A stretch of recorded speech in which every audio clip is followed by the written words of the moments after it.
Ya. Bueno, buenas noches chicos. Vamos a comenzar con la sesión 2B. El día de hoy vamos a hablar acerca de dolor y también acerca de fiebre. Entonces, nosotros hablemos de dolor. El dolor viene a ser una sensación, ¿verdad? Es también algo emocional y es una de las causas por la cual las personas también van bastante a emergencia porque sientan dolor. ¿Ok? Entonces, vamos a recordar un poquito acerca de las vías del dolor. ¿Cuál es la vía principal del dolor? Deben recordar que la vía principal es la vía espinotalámica lateral. Ok, la vía espinotalámica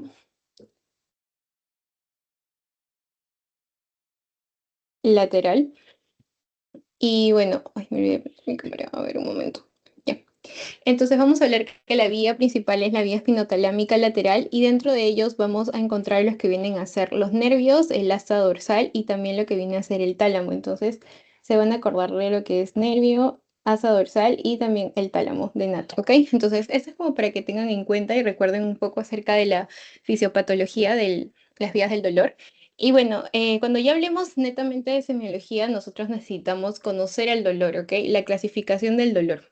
Y cuando hablamos de este, vamos a tener cuatro tipos de dolor fisiopatológicamente.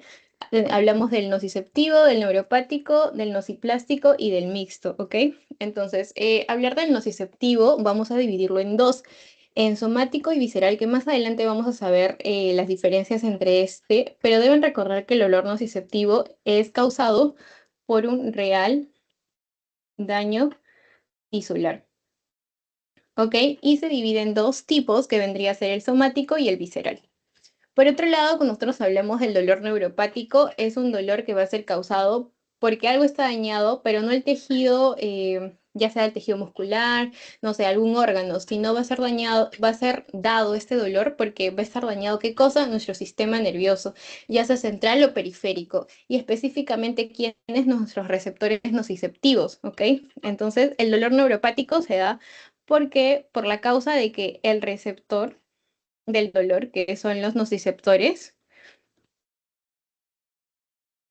se van a encontrar dañados.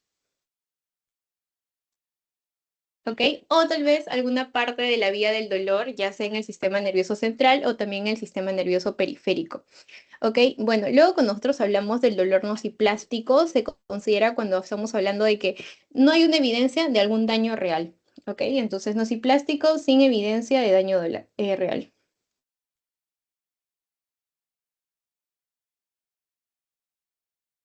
Y cuando nosotros hablamos del dolor mixto, como su mismo nombre lo dice, estamos hablando de la combinación de dos tipos de dolores. ¿Y cuáles son esos dolores? Vamos a hablar del dolor neuropático y del dolor nociplástico. Es una combinación de ambas, ¿ok?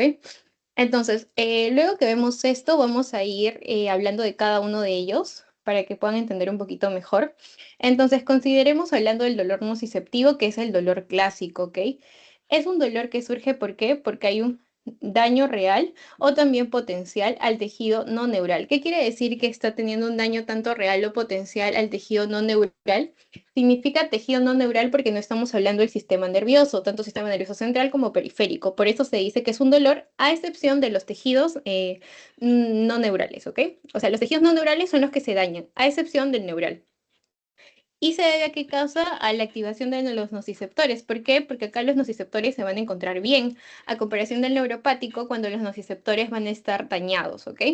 Entonces, la activación de los nociceptores tenemos al A y al C. En el A vamos a encontrar el somático, va a ser un dolor somático, y si se activan los nociceptores C, va a ser porque estamos hablando de un dolor visceral. Eso es a nivel fisiopatológico, ¿ok? Pero cuando nosotros hablamos básicamente de los tipos de dolores a nivel semiológico, debemos entender qué es cada uno de estos dolores, ¿no? Cuando nosotros hablamos, por ejemplo, del dolor somático, vamos a hablar que es un dolor agudo, sordo, fijo y continuo, ¿ok? Y básicamente el dolor visceral es en una víscera, ¿ok? Es decir, en un órgano. Por ende, el dolor va a ser mal localizado. Y además de eso va a ser un dolor profundo, va a tener consigo, por ejemplo, otros síntomas como lo son las náuseas, va a ser opresivo, por ejemplo, un clásico dolor, lo que viene a ser nociceptivo visceral, vamos a encontrar a un infarto, ¿no? Una angina de pecho es un dolor visceral.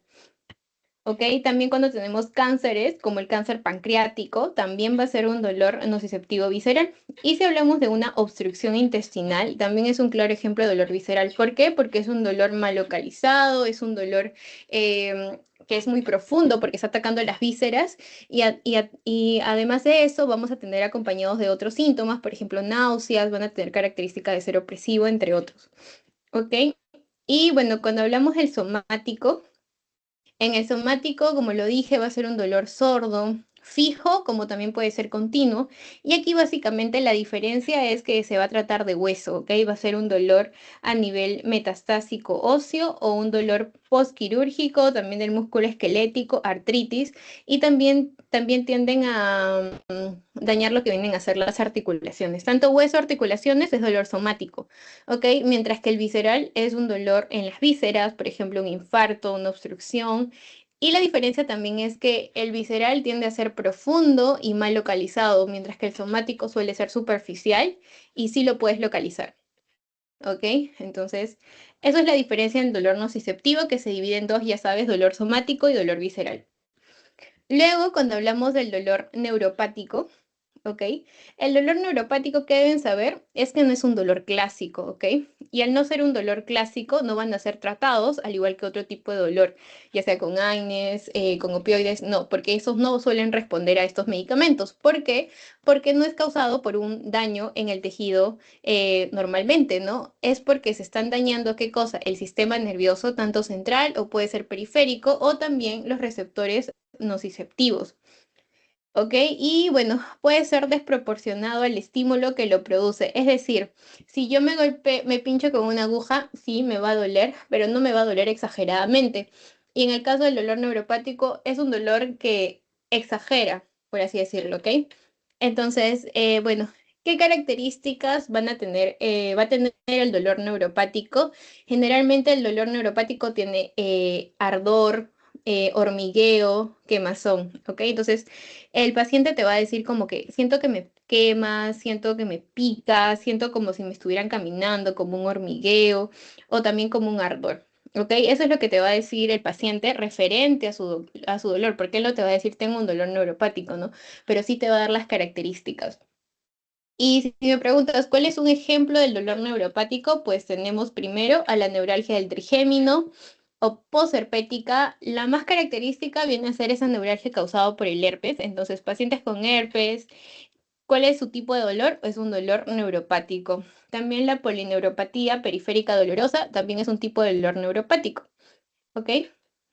Bueno, ya hemos visto dos tipos de dolores que son los más clásicos, el nociceptivo y el neuropático.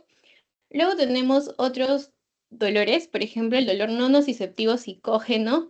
Es psicógeno, ¿por qué? Porque no se puede llegar a identificar lo que viene a ser el mecanismo, sin embargo, se suelen asociar a enfermedades psiquiátricas. Entonces, si es no nociceptivo, pero es psicógeno, es porque se asocia a esas enfermedades psiquiátricas y no se logra encontrar al estímulo que está produciendo el dolor, ¿ok?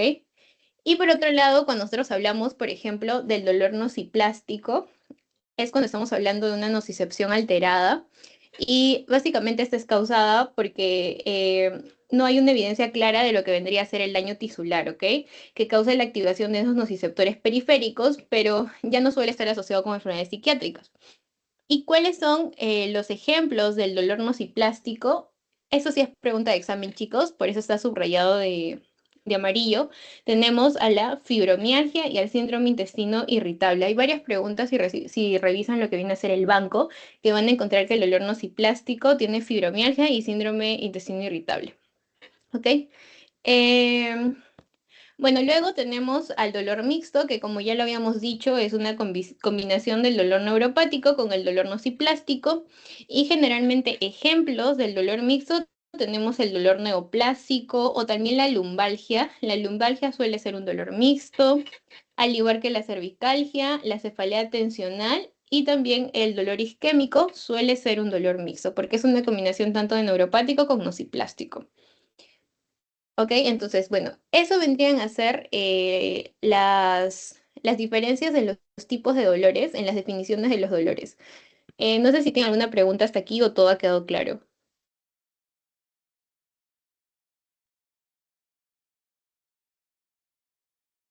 Ya, parece que sí, todo quedó claro. Ya, genial, chicos. Entonces, vamos a continuar. Respecto al tema de dolor, hay muchas preguntas hablando sobre el concepto de los dolores o tal vez el ejemplo del dolor. Entonces, repasen esto para que lo tengan en cuenta.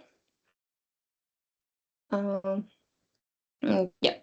Y entonces, para que entiendan un poquito más acerca del dolor superficial y el dolor profundo, o también conocido como dolor visceral, les puse este cuadrito.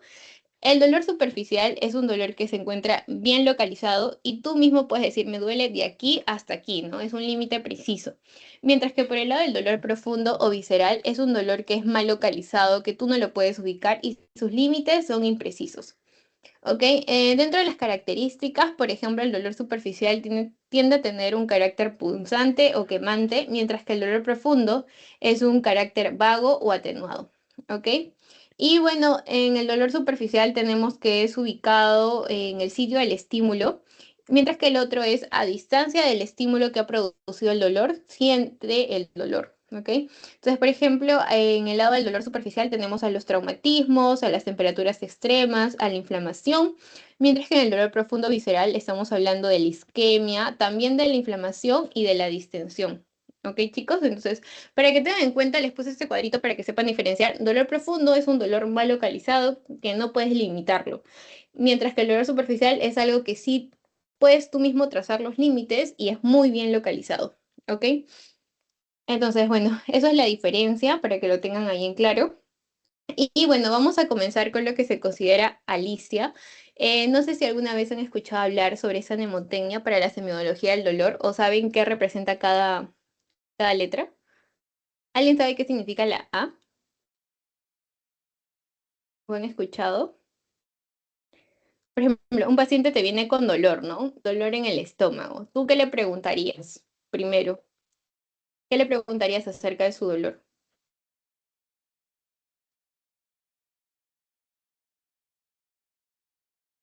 ¿Algún voluntario, chicos? Si alguien te viene con dolor, ¿qué es lo primero que le preguntas?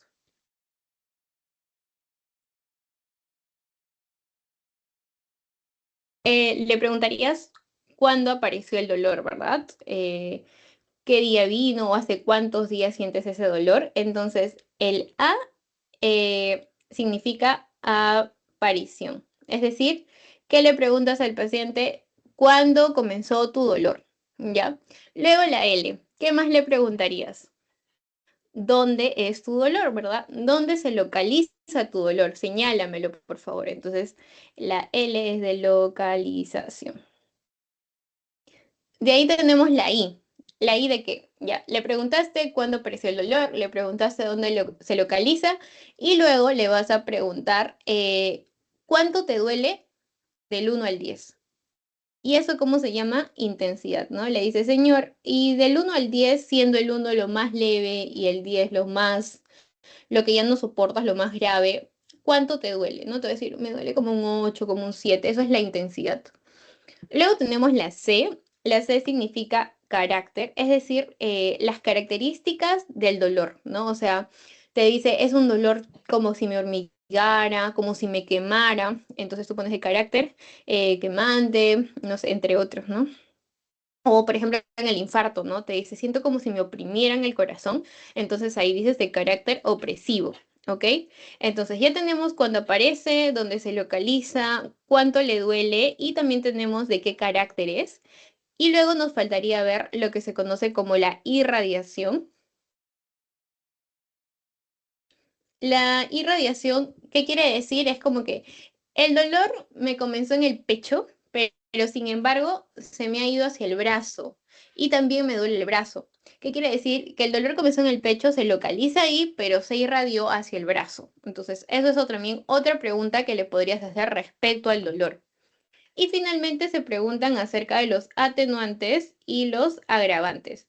¿Qué quiere decir esto? Básicamente, atenuantes y agravantes significa, atenuantes es tomas algo para que se te calme el dolor o en qué posiciones se te calma el dolor o nunca se te calma, siempre sigue igual, has intentado de todo. O también le puedes preguntar con qué se agrava tu dolor o en qué momento sientes que el dolor es mucho más fuerte. Entonces, eso es la diferencia entre atenuantes y agravantes y también se suele preguntar. Más que todo para saber si ha tomado alguna pastilla para ese dolor, ¿no? Te va a decir, sí, tomé mi paracetamol y me calmó, pero de ahí me volvió el dolor, ¿no? Entonces pones que ha consumido paracetamol y refiere haber atenuado su dolor por unas pocas horas, ¿no? Entonces, eso también lo relatas en donde, en tu relato cronológico que va en la historia clínica. Y por eso cuando llevamos la clase de historia clínica, les dije que en el relato cronológico el paciente te va a dar varios síntomas, ¿no? Y ni bien escuchas la palabra dolor, le preguntas cuándo te apareció, dónde se localiza, cuánto te duele, de qué, no le vas a decir de qué carácter, pero le dices cómo es tu dolor, si se irradia alguna parte, si ha calmado con algo o si se ha agravado con algo, ¿ok? Eso es la semiología del dolor, chicos. Y bueno, aquí lo vamos a repasar con esta imagen que dice también Alicia. Antigüedad o aparición, pues, ¿no? Cuando inició, localización, en qué lugar se localiza el dolor, si irradiación, por ejemplo, si se propaga a algún lugar, C de carácter, si es quemante, punzante, opresivo, sordo, y de intensidad, por ejemplo, 0 es sin dolor y 10 es de mayor intensidad.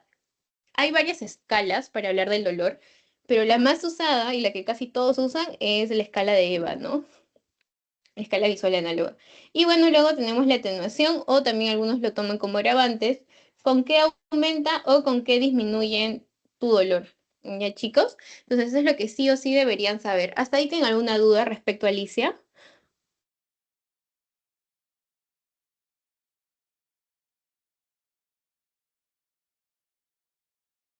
Yo tengo una pregunta. ¿A qué Sí, se dime. refiere con dolor sordo? Ok, dolor sordo es como cuando no pueden explicar su dolor, por así decirlo. Ah, ya, ok, ¿Ya, ok? gracias. Ya. Bueno, igual no se preocupen porque los caracteres del dolor lo vamos a ver a continuación. Vamos a ir con cada uno de ellos, ¿ok? Bueno, entonces comencemos hablando de la antigüedad del dolor. Primero hablamos de el agudo o el crónico, ¿no? Entonces, cuando nosotros hablamos de un dolor agudo o un dolor crónico, estamos hablando básicamente, agudo es que dura minutos hasta una semana, mientras que el crónico dura meses, ¿ok? Y además de eso suelen tener manifestaciones y alteraciones psíquicas, ¿ok? Mientras que el agudo puede tener manifestaciones autonómicas, mientras que el crónico no tiene manifestaciones autonómicas y además de eso sí tiene alteraciones psíquicas. Por ejemplo, en el dolor lumbar cambia esta clasificación un poco porque ya no se considera agudo hasta una semana, sino se considera menor a 6 semanas. La subaguda es de 6 a 12 semanas y la crónica es mayor a 12 semanas, ¿ok? Bueno, luego de eso, de saber las características, ustedes recuerden que agudo es hasta una semana, mientras que crónico es por meses. ¿Y quién de ellos tiene las manifestaciones autonómicas? Es el agudo, ¿ok? Mientras que el crónico, como es un dolor crónico con bastante tiempo, generalmente se asocia a trastornos psíquicos y también se asocia bastante a trastornos psicológicos como la depresión. La depresión también, los pacientes de nivel crónico suelen hasta negar su dolor porque ya están acostumbrados tanto al dolor que no pueden diferenciar la intensidad, ¿ok, chicos? Entonces, bueno, básicamente es eso en antigüedad. Y luego es la localización, dónde se localiza el dolor, ¿cierto? Entonces, aquí vamos a ver que el dolor visceral es en función del origen embriológico del órgano afectado, ¿no? Por ejemplo, te dicen, me duele aquí la boca del estómago, y le dices, a ver, señálame dónde es la boca del estómago para ti, y ponte que te señalen el epigastrio, ¿no? ¿Qué órganos tenemos ahí, chicos?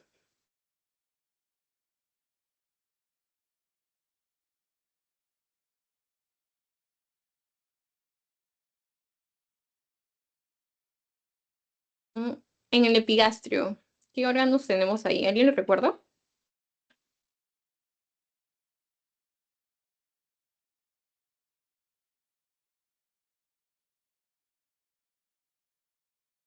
Ahí tenemos al estómago, ¿ya? Entonces, si nos señala ese lugar, pues podríamos pensar que está pasando algo con el estómago o algo con alguna parte de ahí que por eso le está fastidiando, ¿no?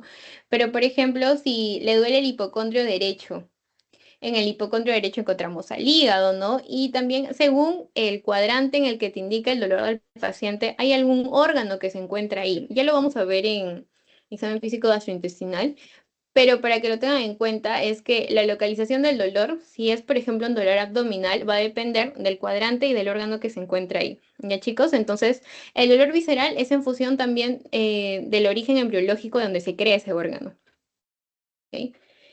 Bueno, luego pasamos a lo que es irradiación o propagación. Como les había dicho, se extiende el dolor a algún lugar o se propaga a otro lugar.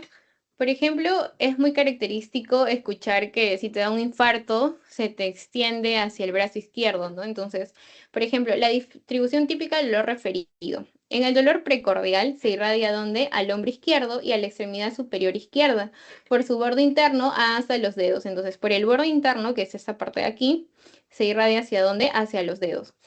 Luego tenemos el dolor de cólico biliar en el epigastrio, que se irradia en la cara anterior del abdomen en dirección a la región inguinocrural. Luego tenemos el dolor coronario. El dolor coronario es hacia dónde? Hacia la mandíbula inferior o en un molar o en velo de paladar. La comprensión de la quinta raíz lumbar inicia donde en la región lumbar y se corre hacia la región lateral del muslo.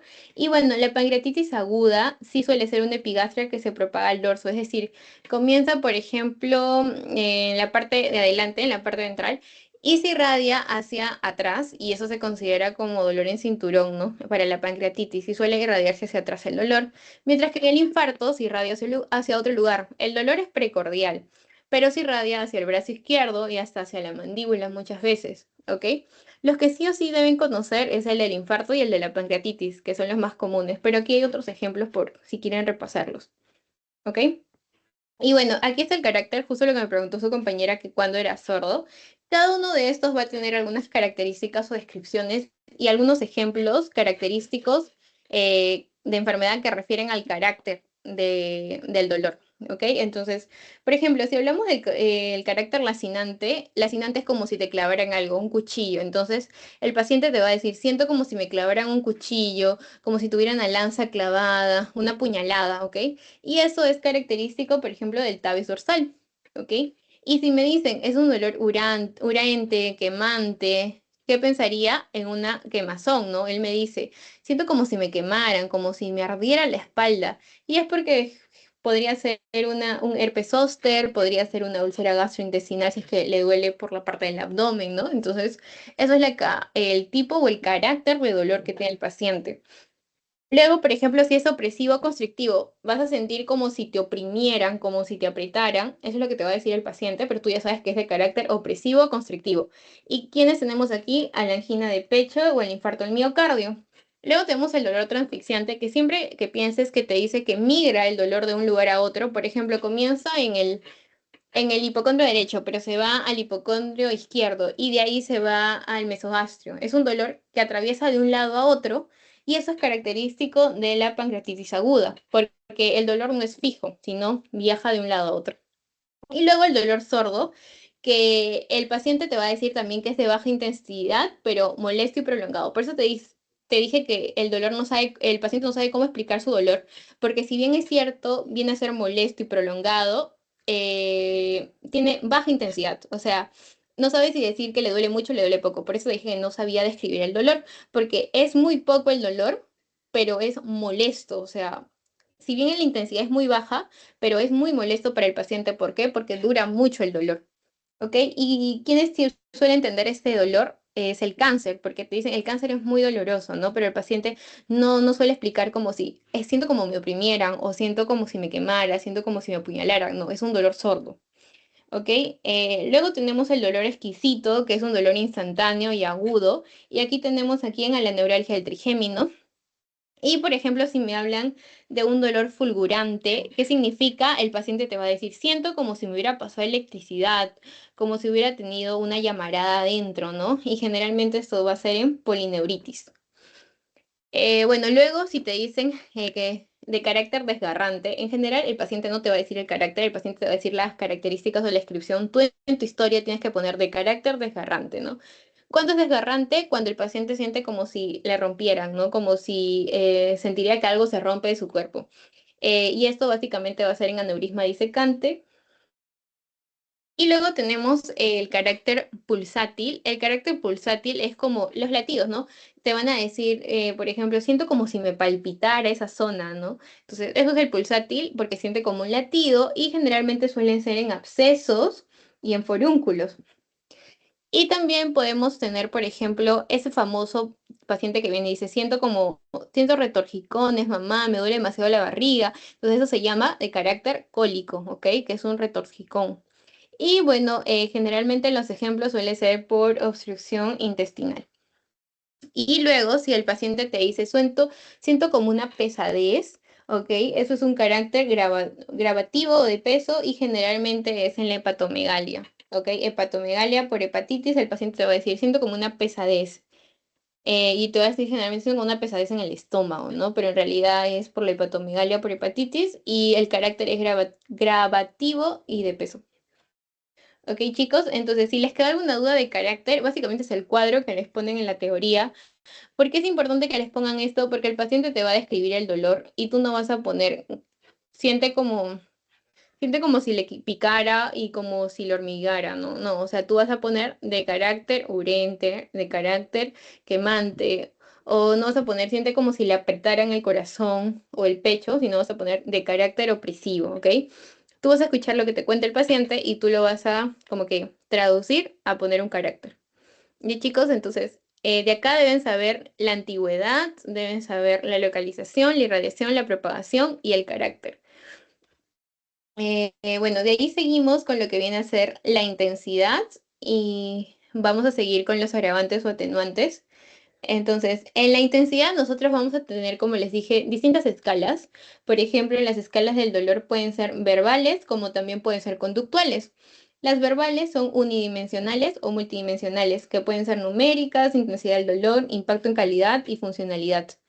Y en las conductuales son las expresiones no verbales, por ejemplo, con la escala del rostro, ¿ok? Y cuando el paciente no nos dice cuánto es su dolor, tú le ves la cara y puedes decir es leve, moderado, severo, ¿ok? Pero aquí nos interesa cuál, las verbales que son unidimensionales. ¿Por qué? Porque acá vamos a utilizar la escala visual análoga, que es el famoso EVA. Le preguntas al paciente, ¿no? Del 1 al 10, ¿cuánto te duele tu dolor? Y te va a decir 10, 8. Esa es la que se utiliza. Pero también utilizamos la escala del dolor facial, que también es una unidimensional, ¿ok? Eso sin intensidad. No se compliquen sabiendo qué tipo de escala es cada uno. Solo recuerden la escala visual análoga, que es la que más se utiliza, y algunos que consideran también la escala del dolor facial. Ok, chicos. Y bueno, para finalizar, vamos a hablar acerca de los agravantes o atenuantes. Por ejemplo, le puedes preguntar al paciente, ¿no? ¿Qué aumenta tu dolor o qué calma tu dolor? Entonces te va a decir, ay, mi dolor aumenta cuando estoy en reposo. Sin embargo, cuando estoy caminando, cuando estoy en actividad, el dolor calma. Entonces, según eso, y eso lo colocas en la historia. Y bueno, por ejemplo, aquí podemos hablar de algunos tipos de cefaleas que te ponen en tu PPT. La sinusitis, cefalea en racimos, cefalea por tensión y migraña. ¿Cuándo es sinusitis o por qué se llama una cefalea de sinusitis? Porque el dolor va a ser detrás de los senos paranasales, ¿ok? Por eso se dice que es detrás del hueso, detrás de la ceja, detrás de los pómulos, ¿ok? Eso es una sinusitis. Mientras que en la cefalea en racimos, ¿qué tenemos en racimos? Las uvas, ¿verdad? Entonces, por eso se dice que se concentra en un solo ojo, porque es circular, ¿verdad? Entonces el dolor se concentra ahí y el paciente tiende a lagrimear bastante con una cefalea en racimo. Luego tenemos la cefalea por tensión. Cuando hablamos de una cefalea por tensión es porque se siente una gran presión donde en la cabeza, o sea, en la frente. El dolor es de manera frontal. Y bueno, de ahí tenemos la migraña. La migraña es un dolor que suele estar muchas veces asociados a náuseas y a cambios visuales y generalmente es en la hemicara, ¿ok? La hemicara del paciente, la mitad de la cara del paciente empieza a tener dolor. Entonces, y suele estar asociado siempre a náuseas y a vómitos la mayoría de las veces. Entonces, también he visto que preguntan acerca de cefaleas, por eso les puse esto. Por ejemplo, te pueden preguntar cuál es la cefalea que se encuentra que se localiza el dolor detrás del hueso, de las cejas, de los pómulos, detrás de los senos paranasales, sinusitis. O también te pueden preguntar cuál es la cefalea eh, que se localiza en la mitad de una cara y suele estar asociada a náuseas y vómitos, migraña. ¿Ya, chicos? O también la región frontal, ya sabes que es por tensión. Entonces, eso es lo que nosotros hemos desglosado cada uno de la LICIA: aparición, localización, intensidad, carácter y radiación, atenuantes o agravantes. ¿Por qué me he quedado hablando de cada uno de ellos? Porque es muy importante cuando ustedes hacen su historia clínica. No solo deben poner, el paciente refiere que hace 3 semanas presenta dolor, coma, también tiene tos y también tiene, no sé, también estornudaba con frecuencia, ¿no? Entonces, no, cuando pongas la palabra dolor, tienes que explicar, pero ¿dónde siente el dolor? ¿De cuándo apareció el dolor? ¿Cuánto le duele? Y todo lo que hemos visto, ¿no? Entonces, chicos, por ejemplo, a ver, vamos a tratar de hacer un caso. Eh, ¿Qué dolor creen que está sufriendo el paciente? ¿Dónde crees que se localiza el dolor en este caso?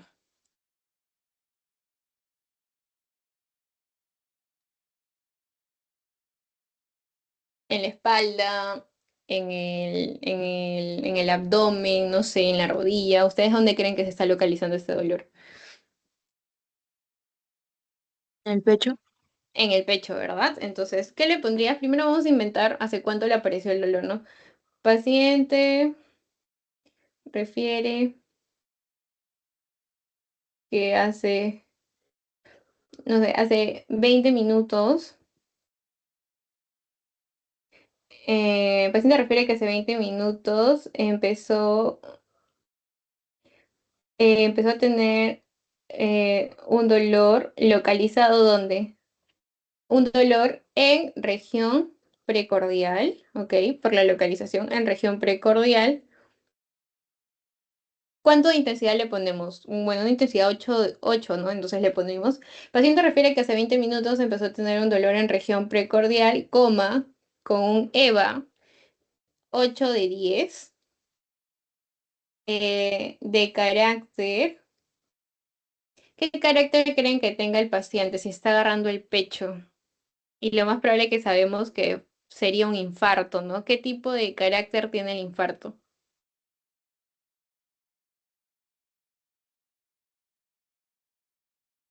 Opresivo. Chicos, opresivo, muy bien. Ajá, de carácter opresivo. ¿Qué nos falta con la I?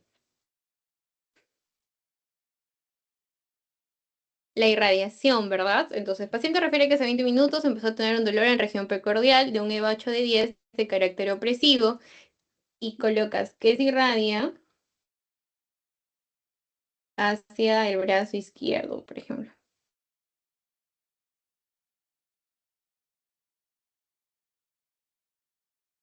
Y le preguntas atenuantes o agravantes, ¿no? Refiere que el dolor no calma a nada, pues no le colocas eso. Refiere que el dolor no atenúa a nada, ¿ya? Entonces, básicamente es eso. Y si se toma una pastilla y le pasó el dolor, lo colocas. Refiere atenuación al momento de tomar tal pastilla. ¿Ok, chicos? Y siempre que tengan la pastilla, tienes que poner el nombre de la pastilla. Es importante también. Y, chicos, entonces básicamente eso es Alicia y por qué es importante y cómo lo pueden utilizar cuando están con dolor. Haces un emoten en tu cabeza, no aparición ya. Señor, ¿cuándo apareció su dolor? Te va a decir tal. ¿Y dónde se localiza? Tal. ¿Y cuánto le duele? Y ahí en tu mente vas haciendo y vas escribiéndolo en tu hojita.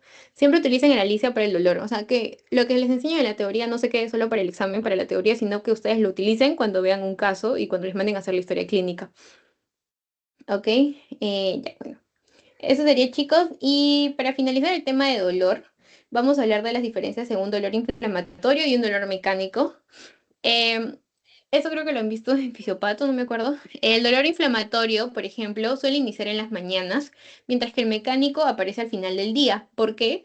Porque el dolor inflamatorio empeora el reposo, mientras que el dolor mecánico empeora con el movimiento. El dolor inflamatorio mejora con el movimiento, y el dolor mecánico mejora con el reposo.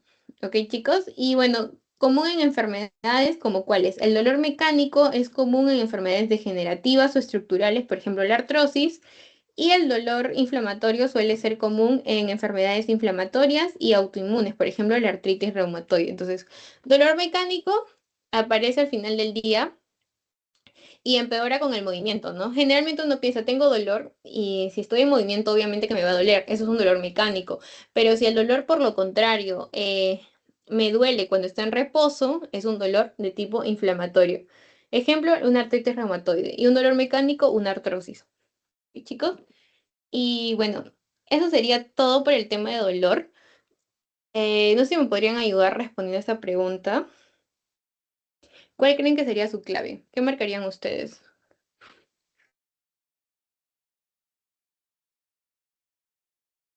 No, sin plástico. ¿Nociplástico? ¿Por qué marcarías nociplástico? ¿Qué te dice el enunciado que te hace pensar que es un dolor nociplástico?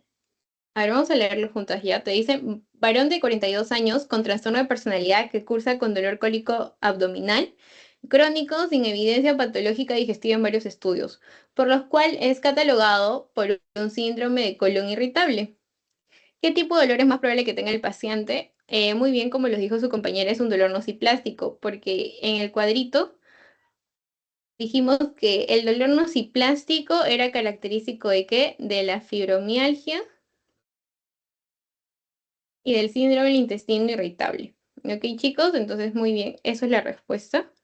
Y así suelen preguntarte, te ponen el ejemplo de un tipo de dolor y te dicen qué tipo de dolor es, ¿no? A ver, siguiente pregunta.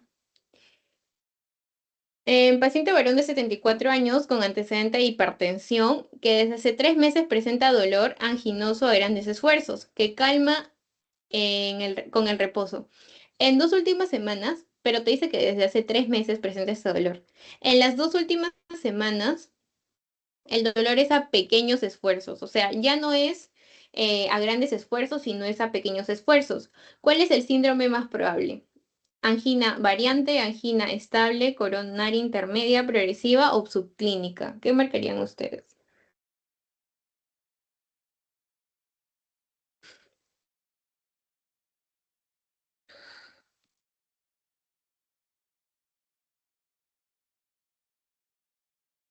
Si te estoy diciendo que hace 3 meses tenía unos síntomas más leves, pero ahora que hace las 2 últimas 2 semanas ese dolor fue incrementando de intensidad porque ya no es a grandes, sino a pequeños esfuerzos. ¿Qué marcarían ustedes, chicos? Una angina de tipo progresiva, ¿no? ¿Por qué? Porque los síntomas están aumentando de intensidad. Entonces, es progresiva. Esa es la clave correcta. Ok. Y bueno, esta es la tercera pregunta. A ver, paciente mujer de 59 años con dolores osteomusculares desde hace 15 años, dolores de pies a cabeza con intensidad mayor de 7, acompañado de agotamiento y episodios de dolor abdominal cólico e insomnio.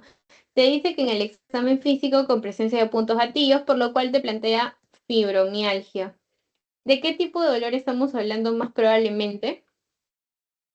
No, sin plástico. Nociplástico. Si se dan cuenta, las preguntas solo cambian de ejemplo, ¿no? Y básicamente tienen la misma estructura y sería nociplástico.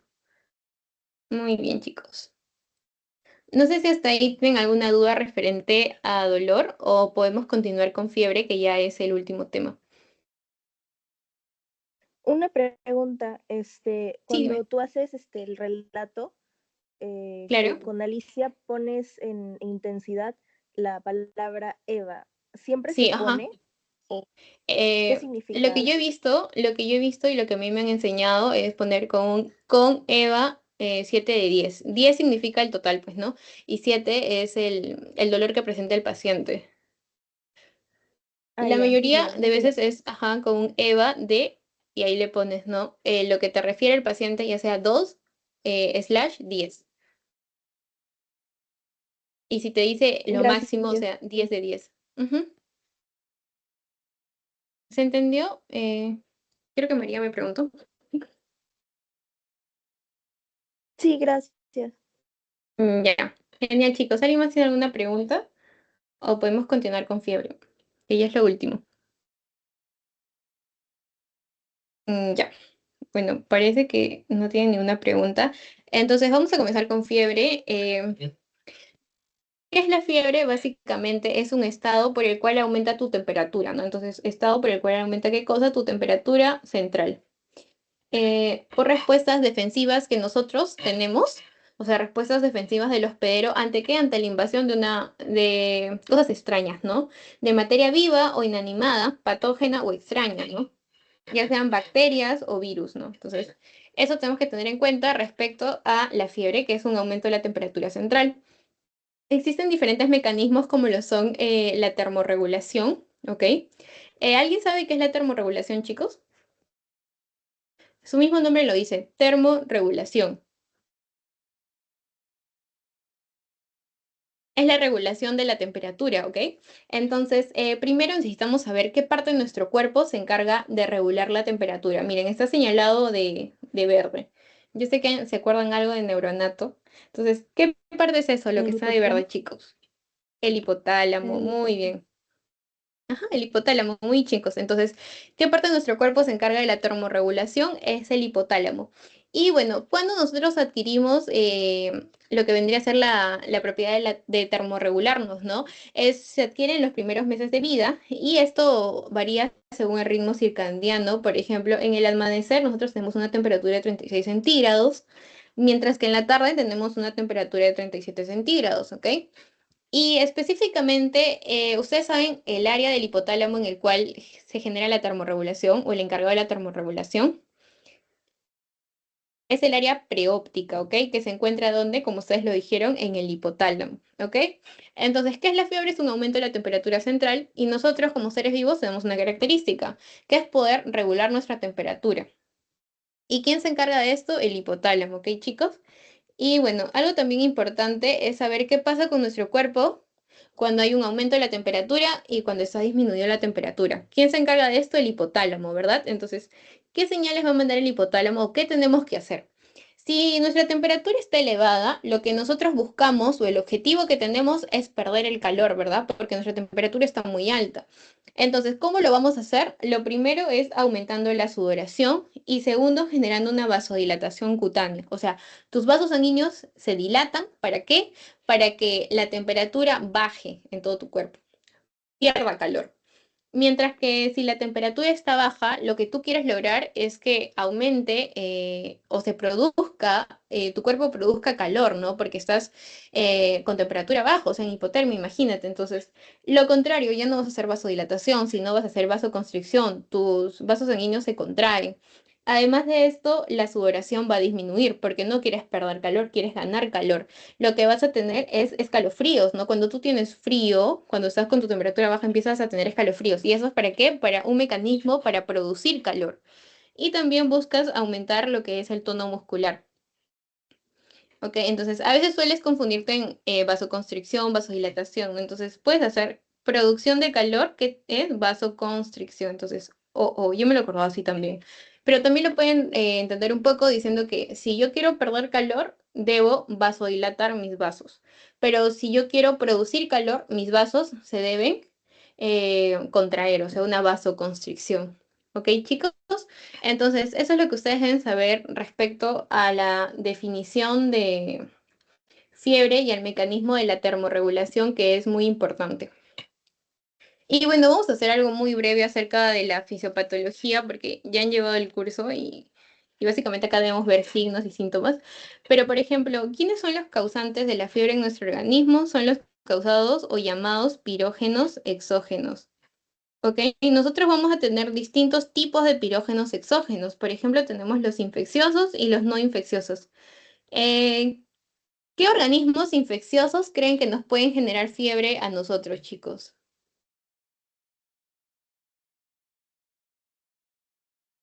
Microorganismos, ¿no? Microorganismos como virus, bacterias pueden generar en nosotros virus. Entonces, los infecciosos van a ser microorganismos, ¿ok? Mientras que los no infecciosos, por ejemplo, tenemos el mecanismo de la inflamación, también tenemos a las neoplasias que pueden ser pirógenos exógenos. ¿Ya, chicos? Entonces, ¿qué es lo que hacen los pirógenos exógenos como un virus, como una inflamación, como una neoplasia? Lo que hacen es activar a quién? A nuestro sistema inmune, ¿ok? Nuestro sistema inmune va a estar formado de distintas células, por ejemplo, los monocitos, los macrófagos, que son nuestra respuesta inmune ante cualquier suceso. En este caso, Ha entrado una sustancia extraña a mi cuerpo que es conocido como un pirógeno exógeno, activa mi sistema inmune. ¿Y por qué activa mi sistema inmune? Porque quiero o busco que él libere algo que me pueda defender a mí, ¿no? Entonces, ellos sintetizan y liberan citocinas. Y estas citocinas pueden ser, por ejemplo, el factor de necrosis tumoral, la interleuquina 1B, 1A, todas esas interleuquinas son liberadas por el sistema inmune. Y también el factor de necrosis tumoral, ¿ok? Bueno, y ahora, ¿qué es lo que hacen esas citocinas? Van a secretar algo más. ¿Y qué es lo que secreta? La prostaglandina E2. Esta prostaglandina E2 es el paso final para que se active nuestro centro de termorregulación. ¿Quién es nuestro centro de termorregulación? El hipotálamo, ¿no? Específicamente el área preóptica del hipotálamo. ¿Ok? Entonces se activa esto debido a quién? A la prostaglandina E2 y aquí se van a empezar a desarrollar los comportamientos instintivos de la fiebre y para finalmente realizar lo que es la fiebre, ¿no? El aumento de nuestra temperatura. Entonces, básicamente eso es la fisiopatología. Todo comienza con una sustancia extraña que ingresa a nuestro cuerpo, ¿no? Ya sean microorganismos, ya sea el periodo de inflamación o alguna neoplasia propia de nuestro cuerpo, que van a activar a nuestro sistema inmune y ese sistema inmune va a activar a las citocinas para finalmente secreten prostaglandinas y esta es la que actúa ya en el área preóptica de nuestro hipotálamo. ¿Ok, chicos? Y bueno, ¿ustedes creen que la fiebre es buena o es mala o es ambas? ¿O depende? Depende que sea buena y depende que sea mala. ¿Ustedes creen que la fiebre es totalmente mala? No. No, ¿verdad? Ajá, muy bien, María. Porque, o sea, depende mucho. Por ejemplo, nosotros es bueno que tengamos fiebre. ¿Por qué? Porque aumenta nuestra inmunidad innata, ¿ok?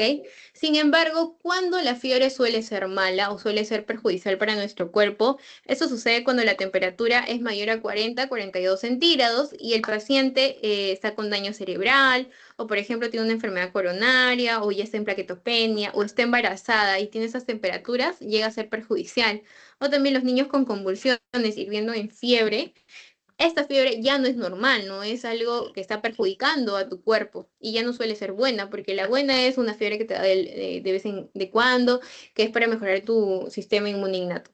¿Ok, chicos? Bueno, eso respecto a la fisiopatología. Y ahora tú me preguntarás, ¿cuál es la diferencia entre fiebre, hiperpirexia, hipotermia, hipertermia? No logro entenderlo. Bueno, la fiebre se considera cuando es mayor a 37,5, donde en cavidad oral. Sin embargo, esto va a variar también respecto al horario. Si lo tomas a las 6 de la mañana, se considera mayor a 37,2. ¿Por qué? Porque tu temperatura suele ser más baja, pero si lo tomas a las 4 p.m., tu temperatura normal suele ser un poco más alta, por eso se considera mayor a 37,7. Ya, pero en conclusión, llegaron al término de que es mayor a 37,5, ¿ok? Bueno, luego de eso tenemos lo que es la hiperpirexia. La hiperpirexia es cuando la fiebre se encuentra muy elevada, ¿ok? Hay fiebre, pero es muy elevada. ¿Cuánto? Mayor a 41,1 cuando es tomado por vía rectal. Mientras que la hipotermia es hipo, bajo, ¿no? Baja temperatura, o sea, la temperatura corporal está menor a 35 centígrados. Ya, chicos, entonces esa es la diferencia a lo que estamos viendo. Y por ejemplo, si me preguntas qué es la hipertermia, es lo mismo que la hiperexia. Em, no tanto así, porque la hipertermia es muy diferente a la fiebre y lo vamos a conocer a continuación. Por ejemplo, la hipertermia suele tener causas para que te den. Por ejemplo, uno de ellos es la producción excesiva del calor.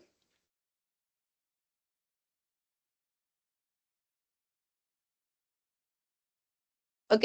Cuando tú puedes producir excesivamente calor, por ejemplo, en un ejercicio extenso, tirocoxicosis, el síndrome neuroléptico maligno, la hipertermia maligna, los propios anestésicos te pueden generar una producción excesiva de calor. Y esto puede ser una de las causas de una hipertermia.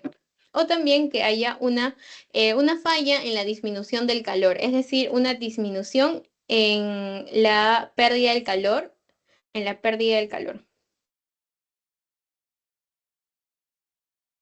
Ok, y esto, por ejemplo, puede ser ante un golpe de calor, ¿no? Un golpe de calor tú ya no sueles perder el calor como sueles hacerlo normalmente, entonces disminuye y por eso se puede dar lo que también se conoce como hipertermia.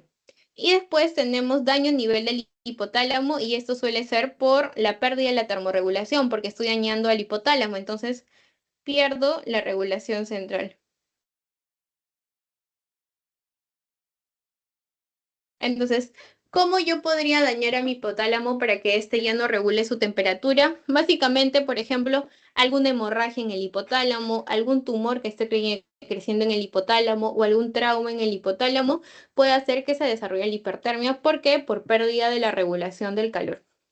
Y para que entiendan un poquito acerca de fiebre e hipertermia, les hice este cuadrito. Miren, por ejemplo, fiebre se considera hasta menor a 41 centígrados, mientras que hipertermia viene a ser cuando hay mayor a 41 centígrados. ¿Ok?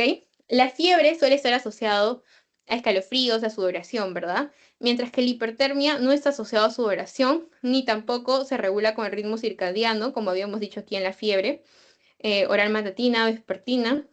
Y bueno, el ritmo circadiano para la fiebre sí funciona.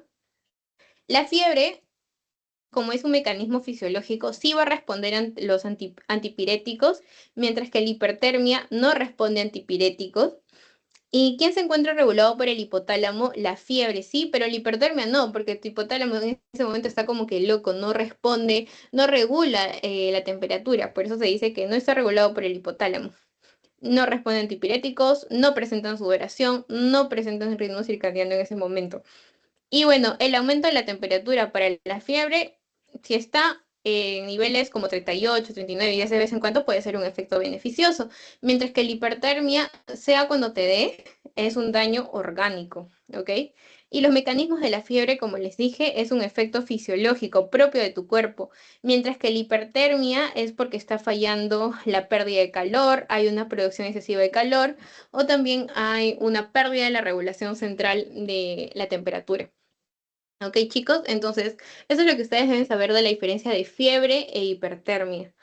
Y también cuando hablamos de una hipotermia, que es lo contrario a la hipertermia. Pero lo más maligno es la hipertermia. ¿Por qué? Porque son grados muy elevados y no responden a antipiréticos, empiezan a dañar tus órganos, no sudas, o sea, no hay mecanismo de perder el calor y no está regulado por el hipotálamo, que es el centro termorregulador.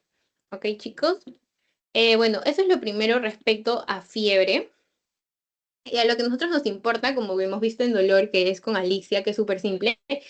En fiebre también vamos a hablar de una semiología, por ejemplo, en la anamnesis, ¿no? En la anamnesis, cuando hablamos de una fiebre aguda, prolongada y fiebre de origen desconocido. Por ejemplo, aguda. Aguda se considera como máximo hasta 2 semanas y aquí tenemos las infecciones virales del tracto respiratorio, que son las clásicas, ¿no? Cuando te enfermas. Y la otitis media también es una fiebre de tipo aguda, al igual que la pielonefritis y la celulitis. Pero cuando hablamos de una fiebre prolongada, que significa más de 2 semanas de fiebre, tenemos a la osteomielitis, a la fiebre tifoidea, a la tuberculosis sistémica y a la brucelosis. Pero si hablamos de una fiebre de origen desconocido, debes saber que vamos a tener 3 semanas con fiebre, con una temperatura mayor a 38,3, sin un diagnóstico, luego del que el paciente haya pasado 7 días hospitalizados y haber realizado estudios diagnósticos, ya sea laboratorios, ya sea radiografías. Le han hecho un montón de estudios porque está durante 7 días hospitalizado con temperatura mayor a 38,3, pero no tienen un diagnóstico. Eso es una fiebre de origen desconocido. No hay diagnóstico después de que el paciente está hospitalizado 7 días, perdón, 3 semanas con fiebre, pero hospitalizado 7 días y con estudios diagnósticos, pero no llegan a un diagnóstico final. Eso es la fiebre de origen desconocido. La forma de inicio también puede ser brusco o insidioso, ¿no? Brusco es de la nada te da fiebre, que es una neumonía neumocócica, mientras que insidioso es un día te da fiebre, te sigue dando más temperatura, al día siguiente fiebre, fiebre, fiebre, ¿no? Es una forma de inicio insidioso. Y aquí tenemos la fiebre tifoidea, que ya lo vamos a ver más adelante cuál es su patrón de fiebre, pero es un ascenso en escalera, es como una escalerita su gráfico, por eso se dice ascenso en escalera. ¿Ok?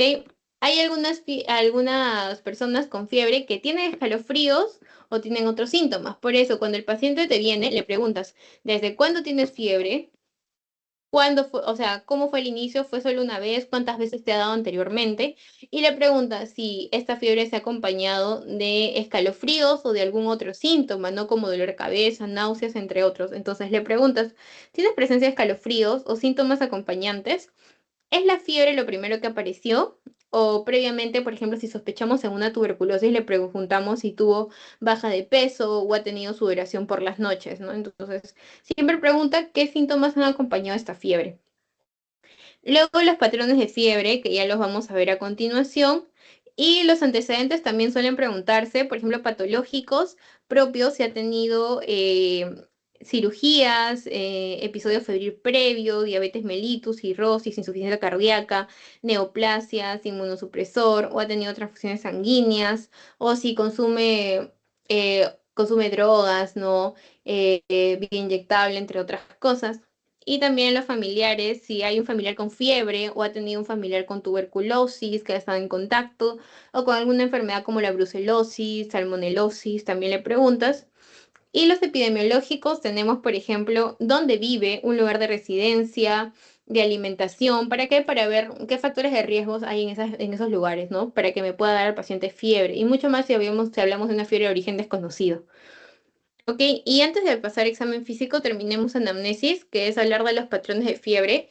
Aquí sí quiero que presten bastante atención, chicos, que básicamente lo que te preguntan en el examen es fiebre de origen desconocido, ¿cuándo es? Y los patrones de fiebre. Ok, entonces les puse este cuadrito y con esto lo van a entender todo.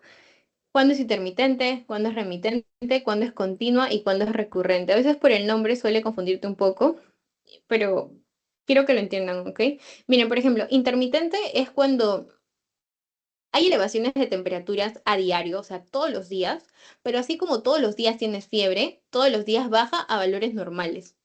Ok, hoy día tengo temperatura de 38, pero más tarde tengo una temperatura de 36. No sé si me dejo entender. O sea, intermitente es porque todos los días tengo fiebre, pero regresa a valores normales. ¿Ok? Temperatura regresa a valores normales de cada día. Abscesos, TBC miliar, linfomas. Y por ejemplo, acá tengo mi gráfico. Generalmente ustedes no van a hacer el gráfico, pero sí lo tienen que interpretar, ¿ok? Esto lo notan las enfermeras y hacen el gráfico, pero ustedes tienen que interpretar el gráfico de la temperatura del paciente. Entonces, em, aquí la temperatura está en 38, pues no, pero acá es en 36. Y acá, por ejemplo, la temperatura ya está en 39. Por ejemplo, aquí, ¿no? La temperatura está en 39 y ese mismo día la temperatura se normalizó a 36, entre 37. Si te das cuenta, todos los días tiene fiebre, pero asimismo todos los días baja, ¿ok? Eso significa que sea intermitente. ¿Cuándo es remitente? Remitente es cuando la temperatura no regresa a valores normales cada día, como la intermitente, que sí regresa todos los días a valores normales. La remitente no. Pero tú me dirás, pero la continua es lo mismo, la temperatura casi ni varía, pero sin embargo la diferencia entre remitente y continua es el grado de variación. La variación en la remitente es mayor a 1 centígrados, ¿ok? Por ejemplo, en el gráfico, miren esto. En el día 1 tengo una temperatura de 38 y medio, ¿no? El día 2 tengo una temperatura de casi, a ver, 38 y medio, 39, casi 40. Y de acá baja a casi 37 y medio, mira. Entonces, aquí hay más de 1 centígrado de diferencia. Y eso significa que es un patrón remitente, porque hay más de una variación de 1 centígrado. ¿Ok? Porque acá varías de 40 hasta 38. Entonces, ahí hay como 2 centígrados de diferencia. Y eso significa que estamos hablando de una fiebre remitente. Y si te das cuenta, casi nunca llega a los valores normales. ¿Por qué? Porque la fiebre de este tipo no regresa a valores normales. El que regresa a valores normales es la intermitente, ¿ok?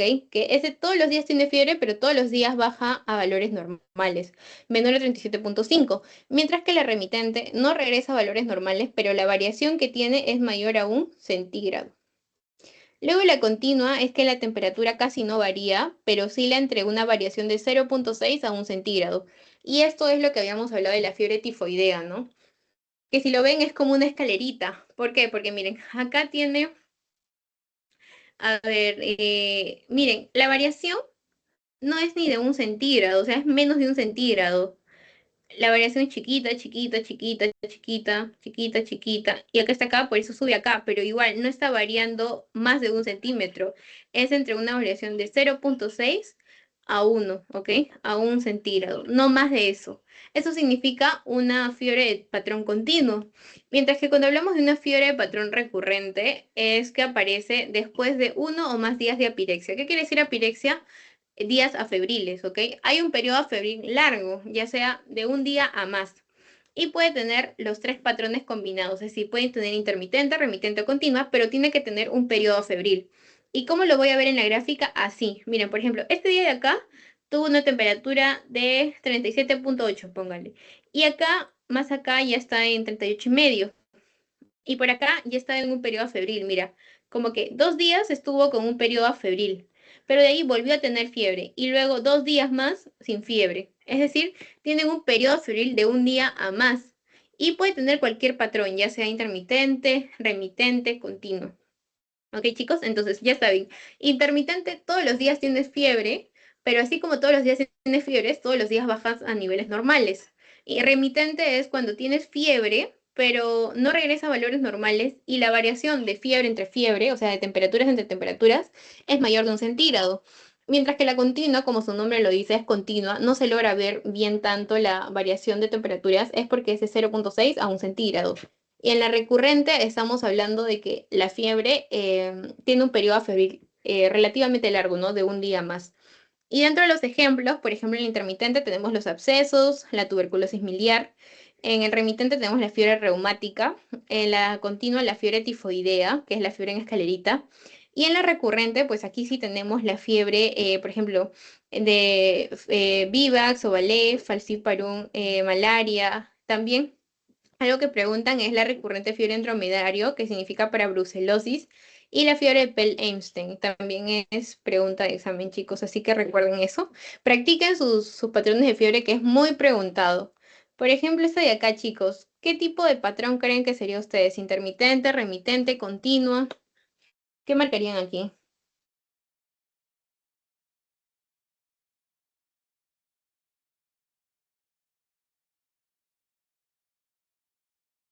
¿Qué Recurrente, marcarían aquí?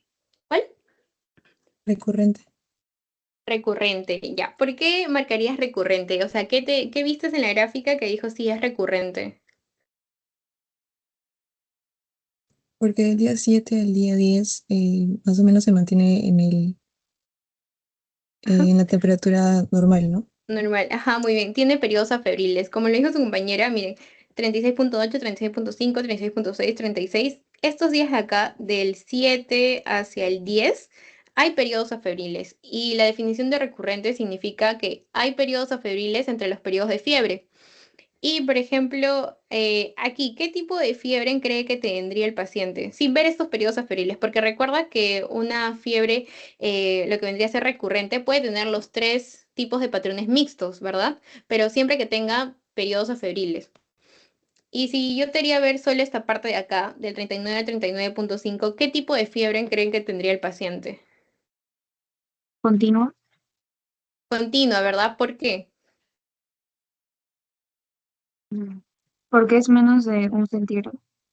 Ajá, menos de 1 centígrado. Muy bien. ¿Y por qué no regresa a valores normales? Ajá, muy bien.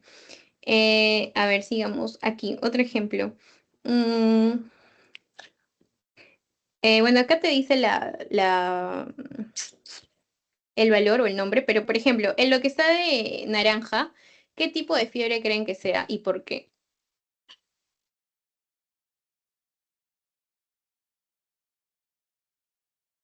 Lo de naranja. La línea roja, les doy un tip. La línea roja que está señalado ahí es lo que significa debajo de eso es temperatura normal y encima de eso es temperatura elevada, pues fiebre. Entonces, ¿qué creen que sería la gráfica naranja, que es todo esto? ¿Qué tipo de fiebre creen que es? ¿Qué tipo de patrón?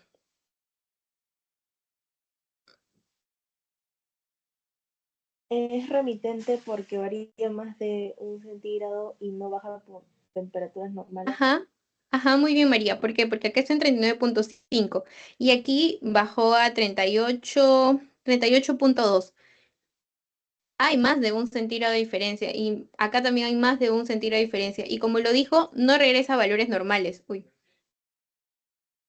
no regresa a valores normales, ¿ok? Muy bien. Y por ejemplo, lo que está en línea, en líneas negras, ¿qué marcarían ustedes? Uy, ya. En líneas negras, ¿qué tipo de fiebre es y por qué? Intermitente porque sí regresa a valores normales. Ajá, muy bien, todos los días regresa a valores normales. Y no hay como un periodo febril largo como lo existe en el lado recurrente, que es esta gráfica de acá.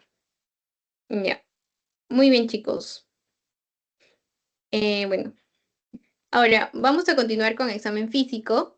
¿Por qué es importante saber los patrones de fiebre? Porque algunas enfermedades van a tener sus patrones de fiebre muy característicos. Por ejemplo, la fiebre tifoidea, ¿no? Que tiene un patrón característico, que es la continua. Entonces, para eso sirven los patrones de fiebre, para saber si el paciente hizo fiebre hoy día, mañana, si regresa a valores normales o tiene periodos febriles largos. Por eso es importante saber los patrones de fiebre. Ahora, el examen físico donde tú ya vas a tocar al paciente, vas a ver al paciente, pues aquí vamos a tener que puede ser exhaustivo si, por ejemplo, el paciente tiene apósitos, por ejemplo, está pasando por una gran infección, tiene un pie diabético, ¿no? Pero el paciente está con fiebre a diario. Y le tendrías que retirar los apósitos para ver cómo está el estado de la herida. Por eso se dice que es un examen exhaustivo. También algo muy importante es revisar los ganglios del paciente, ver si tienen adenopatías, auscultar los pulmones para ver si están ante un proceso, por ejemplo, de una neumonía, ¿no? Entonces, por eso se dice que es algo exhaustivo. Y también necesitamos, algo muy importante en la fiebre es ver el pulso y la temperatura del paciente. ¿Por qué? Porque una enfermedad característica de una disociación entre pulso y temperatura es la fiebre tifoidea. Y tú me preguntarás, ¿pero qué es eso? No entiendo. Miren, la disociación de pulso-temperatura, lo normal que debería pasar en nuestro cuerpo es que si nosotros aumentamos 1 grado de temperatura, o sea, 1 centígrado de temperatura, nuestra frecuencia cardíaca debería aumentar de 10 a 15 latidos por minuto. Sin embargo, cuando nosotros hablamos de una disociación es porque no pasa eso, pasa lo contrario. Aumento mi temperatura, pero en vez de que suba mi frecuencia cardíaca, baja.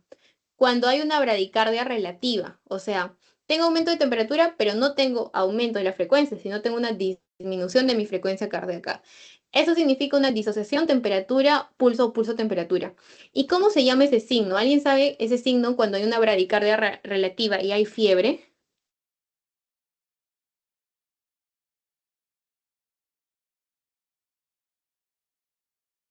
¿Alguien sabe cómo se llama? Se conoce como el signo de Faguet, ¿ok, chicos? Eso es muy importante. Y bueno, luego de eso hablemos de las causas de una disociación pulso-temperatura, que vendrían a ser la fiebre tifoidea, la legionelosis, citacosis, fiebre tifus, paludismo, dengue, fiebre amarilla, tienden a tener esa disociación pulso-temperatura. ¿Ok? Y bueno, las fiebres que requieren atenuación rápida son los pacientes con temperatura mayor a 39, que no descienden con tratamiento. Los inmunosuprimidos, pacientes que toman corticoides o que tienen algún tipo de neoplasia, deben ser tratados rápidamente su fiebre. Pacientes con comorbilidades como diabetes, insuficiencia renal, ok, hepática. Los neonatos, los adultos mayores y los gestantes, es decir, los extremos de la vida, también deberían atenuar rápidamente su fiebre. Y sobre todo la fiebre de origen oscuro, ¿no? Y la sospecha de hipertermia. Si hay una sospecha de hipertermia, yo tengo que atenuar esa fiebre, ¿ok? Y bueno, la fiebre de origen central suele darse cuando hay una hemorragia a nivel del sistema nervioso, por ejemplo, supraranoidea, intraventricular, intracerebral, o cuando hay un shock isquémico o tuberculosis, pero específicamente en la meningitis. Y eso también es muy importante, traten de aprendérselo de la fiebre de origen oscuro. La fiebre de origen oscuro clásica es cuando, como les dije anteriormente, 38.3 más de 21 días, es decir, 3 semanas, que no llegan al hospital luego de estar 7 días, es decir, una semana en hospital. Es lo mismo que les dije anteriormente. Pero si me hablan de una fiebre de origen oscuro en pacientes neutropénicos, se considera fiebre de origen oscuro en ellos cuando la temperatura está en 38.3, con 500 de neutrófilos, porque son neutropénicos, sin diagnóstico luego ya no de una semana, sino 3 días. Reduce el tiempo, ¿por qué? Porque son neutropénicos. Y si me hablan de una fiebre de origen oscuro nosocomial, es cuando el paciente se encuentra hospitalizado sin ninguna infección, su temperatura es en 38.3, pero no tiene un diagnóstico luego de ¿cuánto? De 3 días. ¿Por qué luego de 3 días? Porque el paciente está en un hospital y es probable que se haya infectado de algo, ¿no? Pero cuando es una fiebre de origen clásica, tú has estado en tu casa y has venido con fiebre de más de 21 días, pero has estado internado una semana en el hospital y no ha llegado a ningún diagnóstico. Mientras que la nosocomial ya se está en el hospital y ahí te ha dado la fiebre. Pero por eso se reduce el espectro a 3 días. Y una fiebre de origen desconocido con pacientes con VIH, 38.3 por 4 semanas en pacientes ambulatorios o 3 días en pacientes internados por VIH sin diagnóstico también luego de 3 días. Esas son las variaciones de fiebre de origen oscuro, ya sea en un paciente neutropénico, ya sea un paciente que esté en el hospital, o sea, nosocomial, o ya sea un paciente con VIH. Pero lo que te van a preguntar básicamente es el de acá, la fiebre de origen oscuro clásico. ¿Y cuáles son las causas de una fiebre de origen oscuro? Por ejemplo, alguna infección como la tuberculosis, la endocarditis, las infecciones, también las neoplasias como los linfomas, las leucemias suelen dar fiebres de largo tiempo, de larga duración sin un diagnóstico en el momento. El lupus eritematoso sistémico, la enfermedad de SIL, sarcoidosis también suelen dar este tipo de fiebre de origen oscuro. Ok, chicos, y bueno, algunas cositas que les ponen en su PPT son signos asociados de hallazgos semiológicos. Por ejemplo, si el paciente tiene fiebre, escalofríos hipotensión arterial, podemos estar hablando de una alteración del sensorio.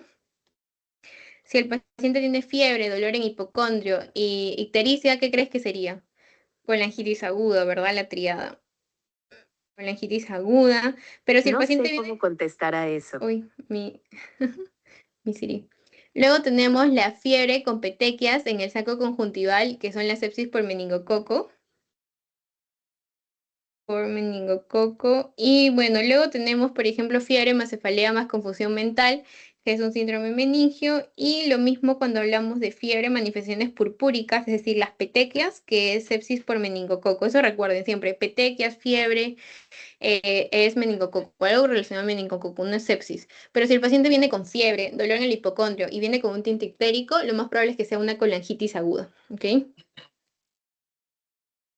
Y bueno, chicos, eso es lo referente a fiebre y un resumen para que ya lo tengan en cuenta, la clasificación de la fiebre, duración. A ver, chicos, ustedes mismos, ¿cuándo es una fiebre de duración aguda? ¿Cuánto tiempo? 3 meses, semanas, 2 semanas, una semana. ¿Cuánto creen que es?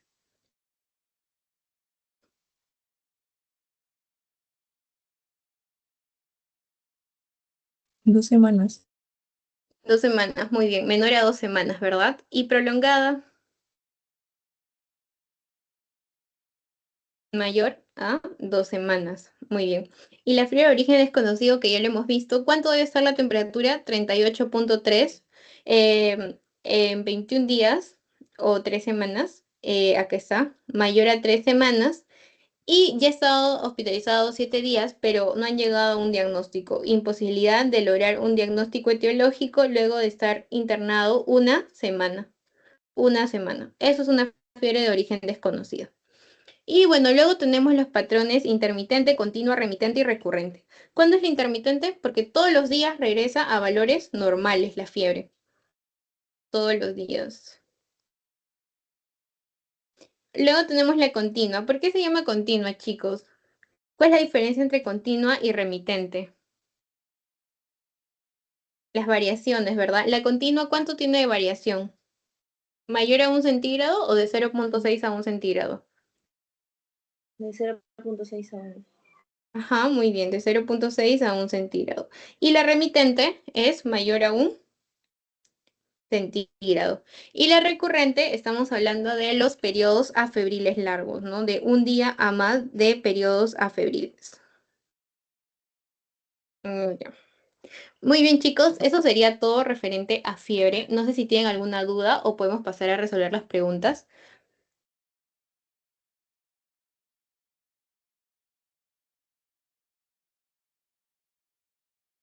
No, ninguna.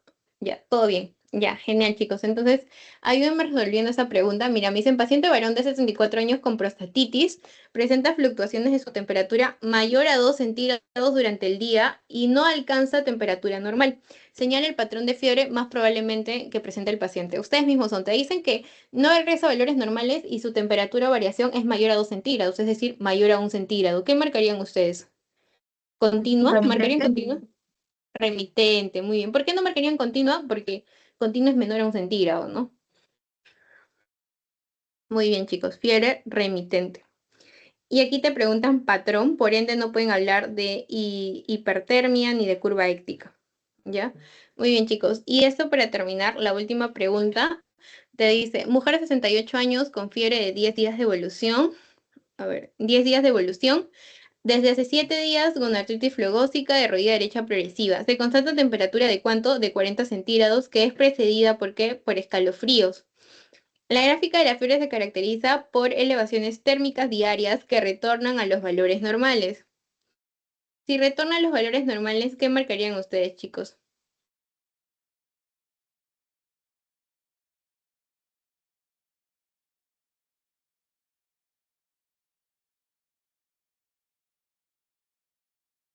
¿Mm? ¿Acá les agarré o no?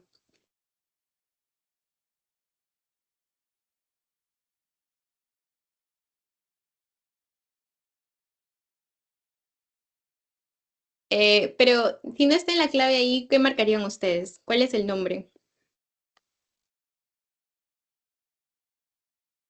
El Intermitente. intermitente, ya. Muy bien, pero me olvidé de decirles algo que también suele llamarse éctica o séptica, ¿ok, chicos? Entonces tiene otros nombres, no solo intermitente, sino también lo conocen como éctica o séptica. Entonces, en este caso, ustedes tendrían que marcar éctica, ¿ya, chicos?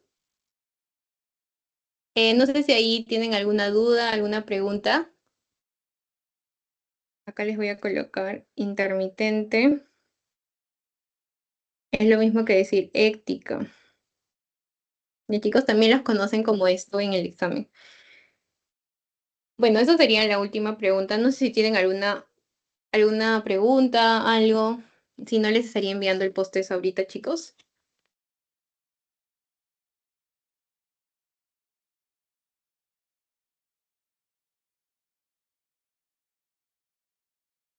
¿No ninguna duda? ¿Todo bien? Sí, ya. Genial, chicos. A ver, voy a detener la grabación.